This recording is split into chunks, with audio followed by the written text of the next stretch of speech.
Hello everyone, welcome to the channel. You are watching this video on Zishan Tanzim YouTube channel. So today in this video, we are going to learn about how to calculate accident frequency rate. आज हम लोग इस video में सीखने वाले हैं कि accident frequency rate जो है इसको कैलकुलेट कैसे किया जाता है। ओके, तो एक्सीडेंट फ्रीक्वेंसी रेट को कैलकुलेट करने से पहले कुछ चीज़ों का पता होना बहुत ज़रूरी है। जैसे फॉर एग्जाम्पल यहाँ पर हमने एक कंपनी को अज्यूम किया है जिसका नाम XYZ कंस्ट्रक्शन कंपनी है। आप यहाँ पर अपने कंपनी का नाम लिख लीजिएगा। तो सबसे पहले हमको पता होना चाहिए टोटल वर्किंग डेज कि हम कितने दिनों का एक्सीडेंट फ्रीक्वेंसी रेट कैलकुलेट कर रहे हैं। तो हम एक साल का अगर रेट कैलकुलेट करेंगे, if you want to calculate the rate of 1 year, एक साल अगर हम कैलकुलेट करने की कोशिश कर रहे हैं तो एक साल में आपको सिर्फ वर्किंग डेज को ही गिनना होता है। जैसे एक साल में 365 दिन होते हैं, तो 365 दिन में आपको संडे की छुट्टियां होंगी या फिर नेशनल हॉलीडेज होंगे।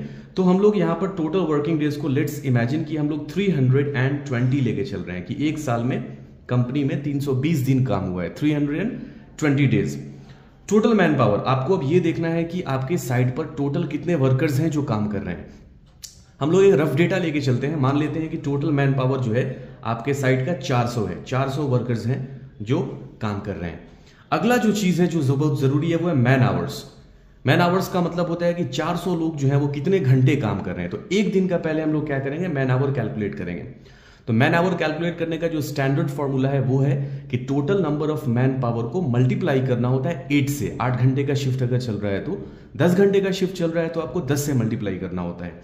तो हम लोग मान के चलते हैं कि 8 घंटे का शिफ्ट है, तो हमारे पास टोटल वर्कर जो है वो 400 हैं। ये डेटा मैंने यहां पर लिया है, 400 वर्कर्स हैं और वो कितने घंटे काम कर रहे हैं, 8 आवर्स, 8 घंटे वो लोग क्या कर रहे हैं, काम कर रहे हैं।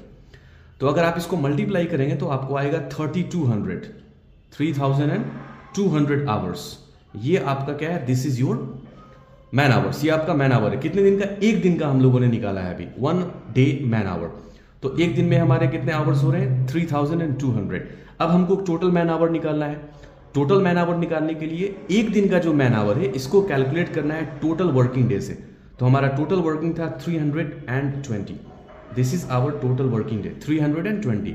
इसको हम क्या करेंगे, मल्टीप्लाई कर देंगे किससे, 1 डे का जो मैन आवर था उससे, 3200। तो 320 मल्टीप्लाइड बाई 3200, इसको हम मल्टीप्लाई करेंगे तो हमारा जो डेटा आएगा, दैट इज, मैं कैलकुलेटर यूज कर लेता हूं, 320 multiplied by 3200 is equal to, आप यहां देख पा रहे हैं, दिस इज द डेटा, 10,24,000।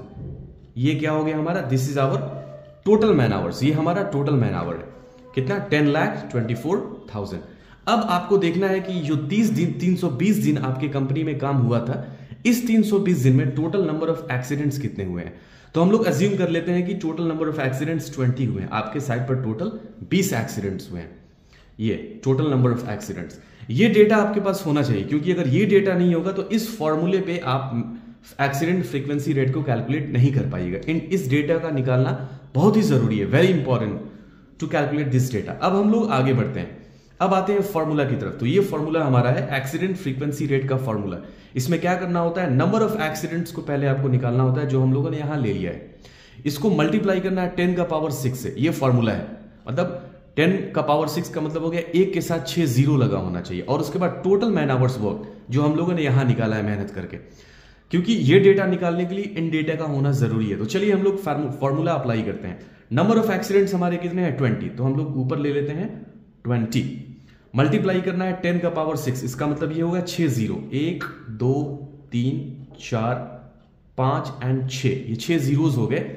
इसको आपको डिवाइड कर देना है टोटल मैन आवर्स वर्क, मतलब टोटल मैन आवर हमारा कितना है, 10,24,000। तो 10,24,000 ये हमारा डेटा आ रहा है। अब क्या करेंगे, हम सिंपल डिवाइड करेंगे। ये 30 से 30 को हमने यहां पर डिवाइड कर दिया। अब डिवाइड करने के बाद हमारा जो डेटा आएगा ये 20 है। 20 में 1 2 3 3 जीरो ऐड हो जाएगा, तो ये हो जाएगा 2 1 2 3 4। ये हमारा डेटा यहां पर है 20,000 डिवाइडेड बाई 1024। अब हम क्या करेंगे, 20,000 को मैं एक बार फिर से कैलकुलेटर का यूज कर रहा हूं, 20,000 है ना, लाइक यहां पर करेंगे 2 और 1 2 3 4 जीरो लेंगे, डिवाइड करेंगे 1024 से। तो हमारा डेटा 19.53, डेटा हमारा कितना आया 19.53, ये हमारा डेटा आया। इसको हम लोग राउंड फिगर में ले लेते हैं, तो राउंड फिगर में करेंगे तो इसको हम 20 कर देते हैं, ये हुआ 20। ये क्या है हमारा एक्सीडेंट फ्रीक्वेंसी रेट AFR। अब ये क्या है 20 क्या है, ये तो 20 लोग निकाल लेते हैं, बट ये 20 है क्या, इसका इंटरप्रिटेशन क्या हुआ, तो इसका इंटरप्रिटेशन ये हुआ, दिस इज द इंटरप्रिटेशन। इसका मतलब ये हुआ कि हर 1 मिलियन मैन आवर, मतलब 1 मिलियन मतलब हो गया 10 लाख घंटा। ये जो आप देख रहे हैं यहां पर ना 10,24,000, इसका मतलब है कि हर 1 मिलियन मैन आवर पे आपके कंपनी में 20 एक्सीडेंट्स हो रहे हैं। ये फ्रीक्वेंसी है आपके एक्सीडेंट की। This is the frequency of your frequency rate of your site. ये आपके साइट का एक्सीडेंट फ्रीक्वेंसी रेट है। इसका मतलब हुआ कि हर 1 मिलियन मैन आवर पे आपकी कंपनी में 20 एक्सीडेंट्स हो रहे हैं। अब आपके लिए, आप इसको और अच्छे ढंग से समझ पाइए, इसके लिए मैं आपको एक एक्सरसाइज दे रहा हूं। आपको क्या करना है, आपको ये कैलकुलेशन करना है, देखना है आप किस रिजल्ट पे आ रहे हैं। आप जो है टोटल वर्किंग डेज को आप ले लीजिए, टोटल वर्किंग डेज आप ले लीजिए 310, और टोटल मैन पावर जो है, टोटल मैन पावर इसको आप ले लीजिए 500, और मैन आवर्स को आप कैलकुलेट कर लीजिएगा मैन पावर के अकॉर्डिंगली। और टोटल आपका जो है number of accident, total number of accident मैं आपको दे रहा हूं 10। ये आपका, आप कह सकते हैं टास्क है, आप इसको सॉल्व कीजिए। कमेंट बॉक्स में जरूर डालिए कि आप किस रिजल्ट पर आ रहे हैं। तो इसकी हेल्प से आप आसानी से क्या कैलकुलेट कर सकते हैं, एक्सीडेंट फ्रीक्वेंसी रेट जरूर कैलकुलेट कर सकते हैं। इस वीडियो को उन लोगों के साथ जरूर शेयर कीजिए जो लोग as a health and safety officer project पे काम कर रहे हैं। Thank you very much, take care, bye bye.